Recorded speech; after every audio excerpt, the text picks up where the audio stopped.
On est au centre de tri de Saguenay. Pourquoi? Bien parce que vous nous avez écrit pour savoir ce que vous pouvez mettre ou pas dans votre bac bleu.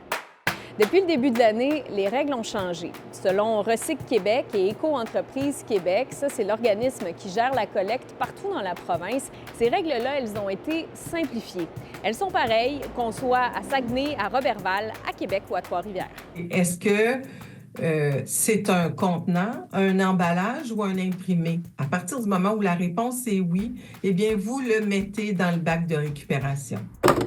On s'entend, les batteries, les aérosols, les emballages en styromousse qui s'émiettent, les casseroles, les carcasses d'animaux, il faut aller porter ça dans un écocentre. Par contre, les contenants, qu'ils soient en plastique, peu importe le numéro, en papier, en carton, en verre ou en métal, ça va dans le bac bleu.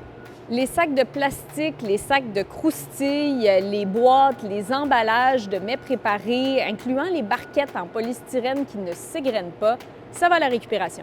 Et quand on parle d'imprimés, ça peut être vos vieilles déclarations de revenus, vos manuels scolaires ou encore vos cartes d'anniversaire.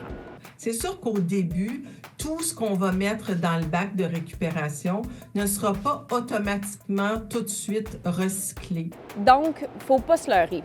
Les matières ne peuvent pas toutes être valorisées, pas pour l'instant en tout cas.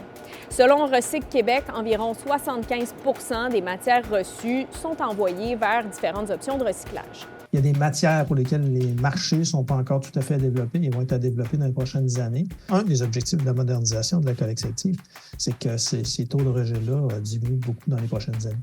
En terminant, il faudra continuer jusqu'en 2027 à mettre dans le bac bleu les bouteilles d'alcool en verre et les emballages en carton multicouche comme les pintes de lait. Ces contenants-là devaient être consignés à partir du 1er mars, mais les retards se sont accumulés et Québec a décidé de repousser la date butoir de 2 ans.